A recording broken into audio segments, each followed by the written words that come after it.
Oh, this is Seymour Rocks from Down Under. I just wanted to read this article because I thought it explained better than anything I've seen what it's like in France at the moment. And it's called France in Free Fall, and it's been written by Guy Millière uh, via the Gatestone Institute.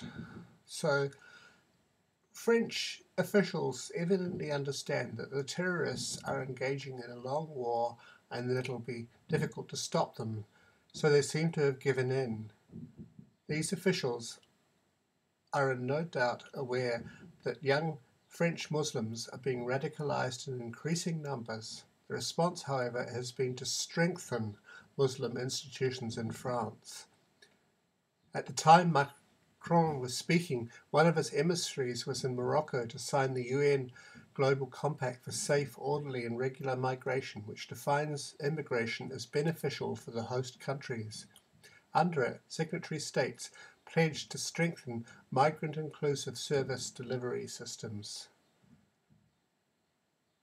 A group of retired generals published an open letter saying that signing the Global Compact was a further step towards the abandonment of national sovereignty, and noted that 80% of the French population think that immigration must be halted or regulated drastically.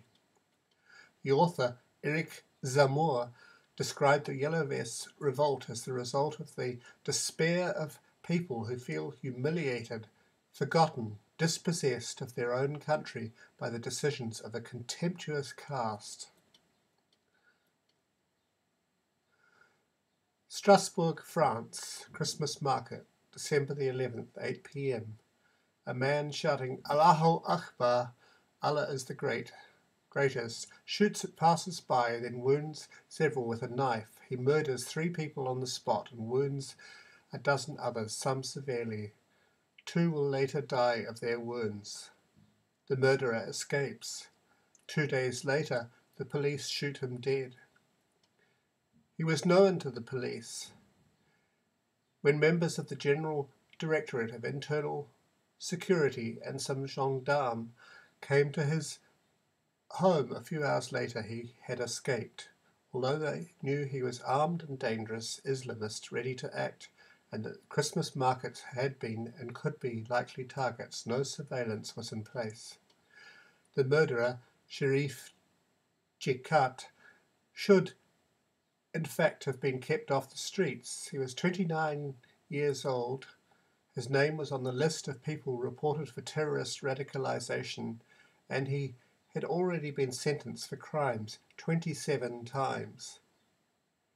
He was, nevertheless, roaming around free with no police oversight. His case is similar to that of many jihadi terrorists in France in the last decade. Others include Mohammed Merah, who murdered Jewish children in Toulouse in 2012, Sherif and Saeed Kawachi, who murdered most of the staff at the satirical magazine Charlie Hebdo in 2015, and Ahmedi Koulibaly, who murdered people at a kosher supermarket a few days later. Successive governments have done exactly nothing to remedy the situation. Instead, they delivered speeches and stationed soldiers about the streets.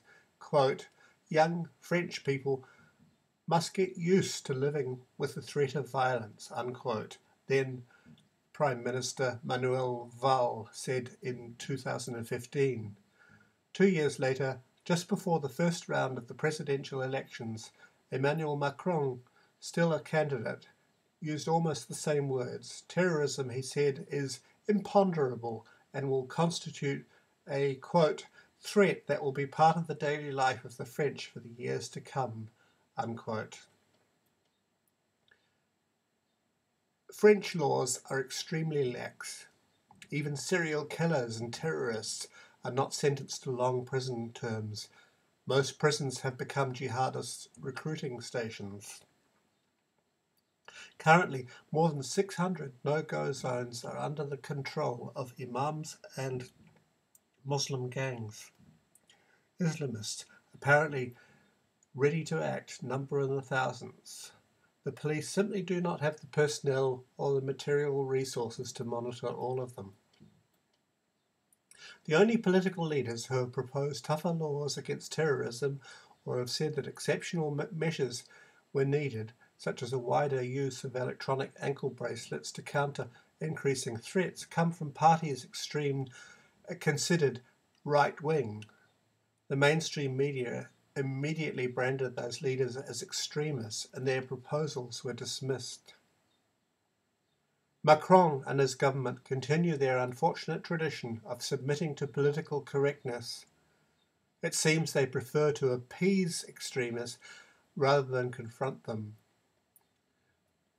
These politicians are undoubtedly aware that more riots could take place.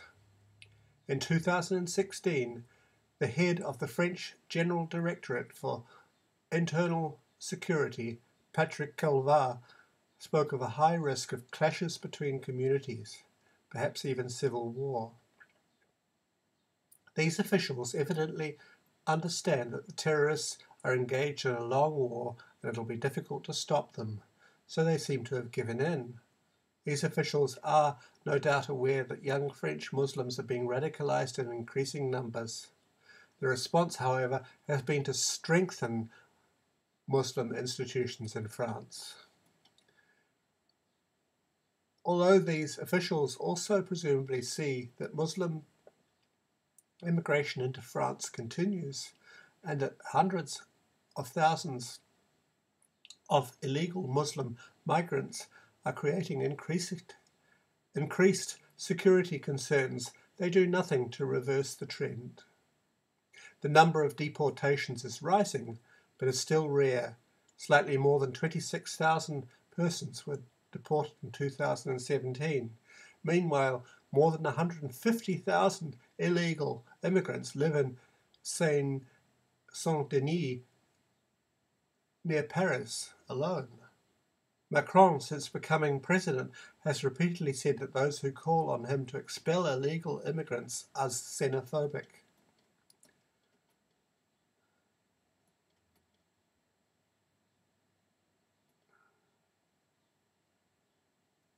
Social support for migrants, legal or not, adds to the cost of an increasingly expensive welfare system. France today is the most highly taxed country in the developed world. Compulsory levies correspond to more than 45% of GDP. Unemployment is high at 9.1%. Typical salaries are both low and stagnant. A public school teacher starting out earns €1,794 per month, $2,052. A police officer after a year of service earns even less, €1,666 per month, $1,906. Macron, when elected president, promised to boost growth and improve purchasing power. To encourage large and multinational companies to invest in France, he lowered their taxes and eliminated a tax on wealth. As he apparently did not wish to increase the French budget deficit, 2.6% in 2017, he created new taxes and increased a few of the taxes paid by the entire population, including fuel taxes. It was in this context that the Yellow Vest, Gilets jaunes, protesters who have been rioting throughout France for 8 weekends came into being. They have vowed to keep on demonstrating. The new taxes, plus the increase in existing taxes, have led many people into real financial straits. Many also saw the reduction of taxes on large companies, coupled with the removal of the wealth tax for the rich, as outrageously unfair. They see perfectly well that a lack of security is spreading, that immigration is exploding, and that the government is not providing sufficient law and order. Macron's remarks, such as comparing those who are successful and those who are nothing, or his assertion that the life of an entrepreneur is much harder than that of an employee, gave him the image of an arrogant upstart who despises the poor and knows nothing about the problems they face. Some of his utterances, such as "there is not a French culture," or "the French are Gauls resistant to change," led many to believe that he did not even have respect for the French or for France. The proliferation of speed radars on the roads and the lowering of the speed limit to 80 kilometres per hour, apart from freeways, as well as a noticeable increase in speeding tickets as a result, also did nothing to help his approval ratings. Finally, an increase in fuel taxes sparked a revolt that has not stopped to this day. The first protest by the Yellow Vests, which took place on November the 17th, spontaneously gathered hundreds of thousands of people across the country and had the support of more than 80% of the population. Rather than react quickly and say that he understood the difficulties of millions of French, Macron waited 10 days until a second demonstration, bigger than the first, to respond. He then delivered a speech focusing on the environment and emphasizing that fuel taxes were necessary to fight climate change. His words appeared totally out of touch with the economic distress felt by the public. 4 days later, on December the 1st, a third demonstration drew even more people than the second. Protesters waved French flags and sang the national anthem.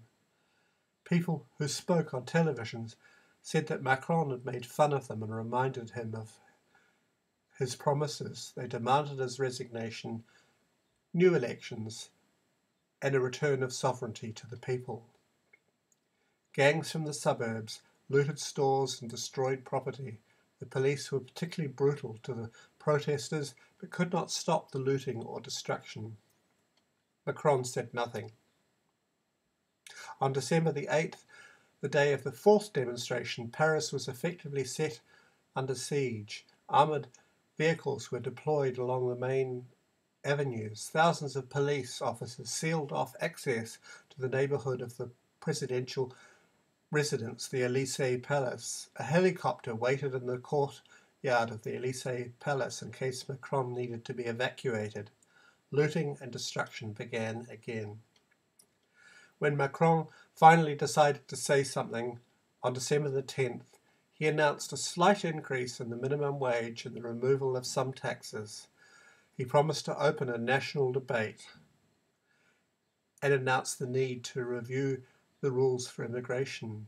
However, at the time Macron was speaking, one of his emissaries was in Morocco on behalf of France to sign the UN Global Compact for Safe, Orderly and Regular Migration, which defines immigration as beneficial for the host countries. Under it, signatory states pledged to strengthen migrant-inclusive service delivery systems. The next day, terrorist attack near a Christmas market in Strasbourg took place, in which 5 people were murdered. The public's anger did not subside. The Yellow Vest protesters, who spoke on television the following days, said that Macron had evidently not taken the measure of what they were saying.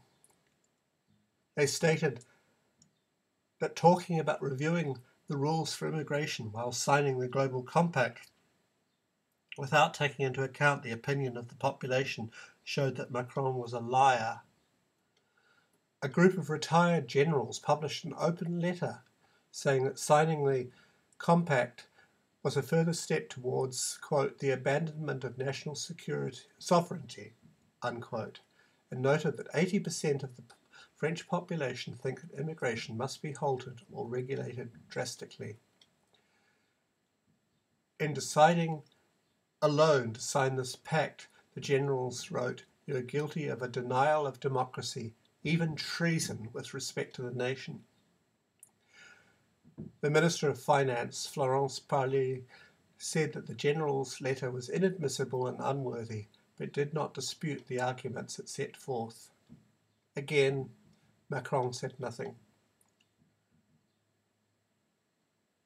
On December 22, when the fifth demonstration of the Yellow Vest took place, even though the protesters were fewer, their anger seemed more intense. Calls for Macron's resignation came from everywhere. A puppet representing Macron was symbolically beheaded by an imitation guillotine. A sculpture representing a yellow hand resembling the logo of SOS Racism, the oldest organisation fighting, quote, racism and Islamophobia in France, was burned.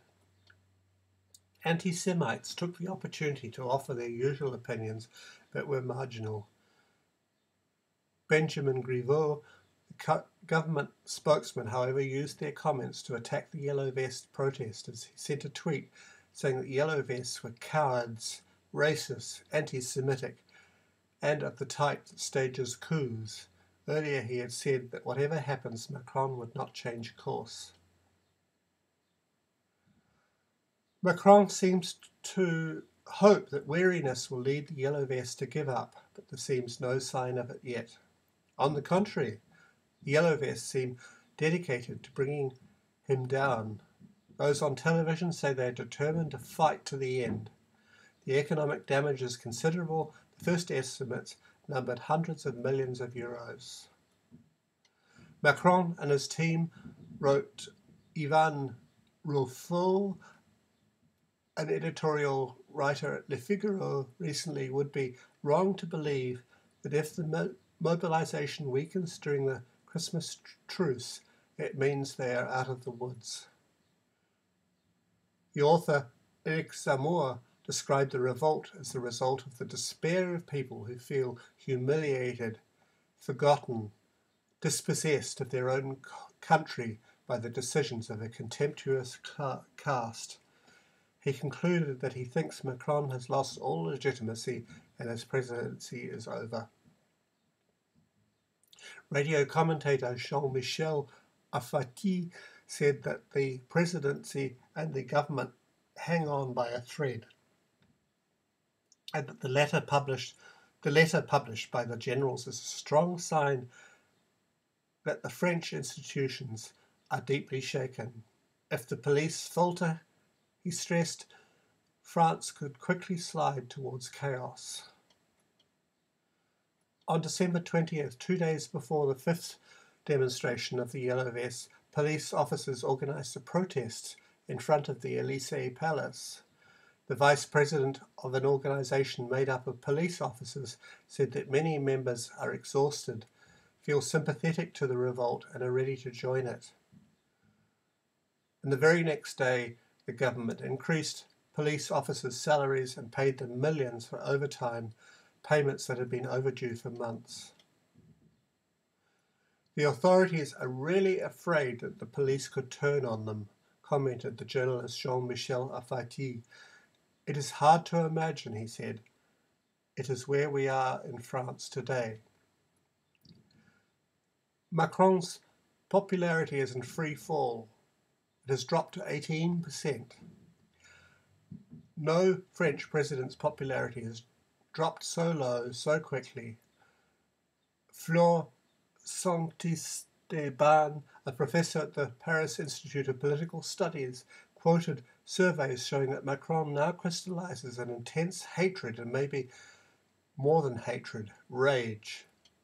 Many commentators are wondering how Macron will still be able to govern in the coming weeks and ask if he could be forced to resign and call for early presidential elections. Several news analysts have said that this time Marine Le Pen, the leader of the right-wing populist National Rally Party, could be elected president. The themes of her presidential campaign in 2017 resembled the claims of the Yellow Vest movement. Macron still says nothing. He's nowhere in sight. His only public statements were made in foreign countries, Belgium and Chad.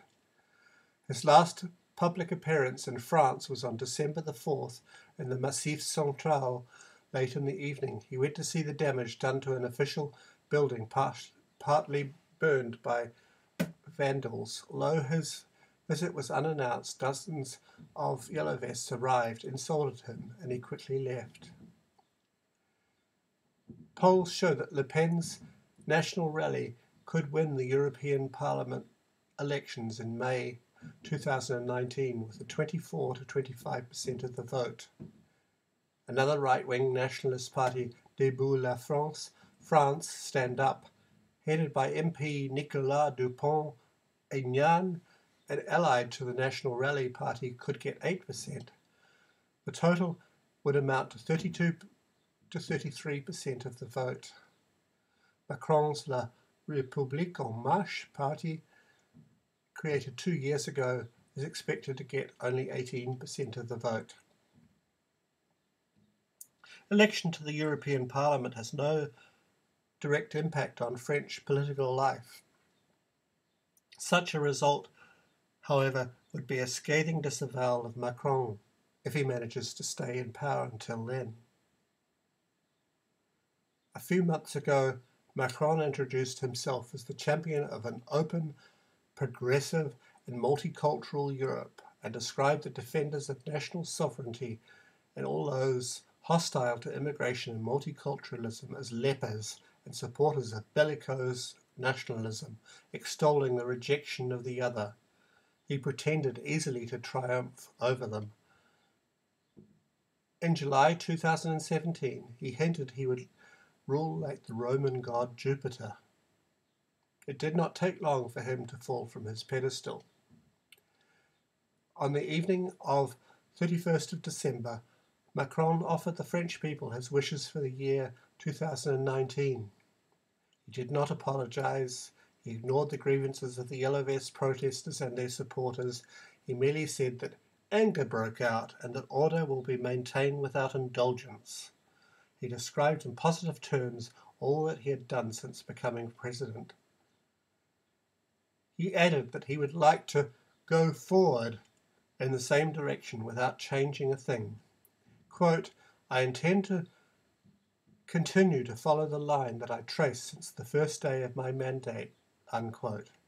He described his political opponents as extremists, demagogues, and megaphones of a crowd full of hatred.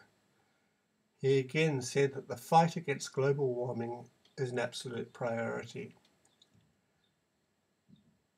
Many of the Yellow Vest protesters interviewed on television appeared upset. Some said that they had decided not even to listen to the speech. Macron's political opponents criticized him harshly. Nicolas Dupont-Aignan wrote, Tonight the French had confirmation that Emmanuel Macron learned nothing from the events of 2018. While his politics brought together more than 75% of the French against him, he appeared determined to continue in defiance of democracy. Laurent Sayet of the moderate right party, the Republicans, said, I feel that while the Yellow Vests were protesting, he was on another planet. He has not taken the measure of the country's anger. He makes no mea culpa. He even addressed his actions positively, precisely what is rejected by the French. Marine Le Pen tweeted, This president is an imposter and a pyromaniac. On January the 3rd, Eric Drouillet, one of the main faces of the Yellow Vests movement, was arrested by a dozen policemen on his way to the Place de la Concorde in central Paris to light candles to pay tribute to the Yellow Vests wounded or killed since the beginning of the demonstrations. He was peacefully walking on the sidewalk with 15 to 20 of his friends. None of them was shouting or wearing banners or even a yellow vest. Drouillet was indicted for organizing an illegal protest. Macron's political opponent said that Macron was adding more fuel to the fire. On January the 4th, after the first cabinet meeting of the year, Macron asked government spokesman Benjamin Griveaux to say that, quote, those who continue to protest are agitators who promote insurrection, and that the government must, quote, go further in a stronger way, unquote. On Saturday, 5th of January, thousands of yellow vests protested again, calling for Macron's resignation. They broke down the doors of Griveau's office building as he fled. By the evening, the streets of Paris and other cities looked like battlefields once more. So, there we are. This is Seymour Rocks reporting from Down Under. Thank you.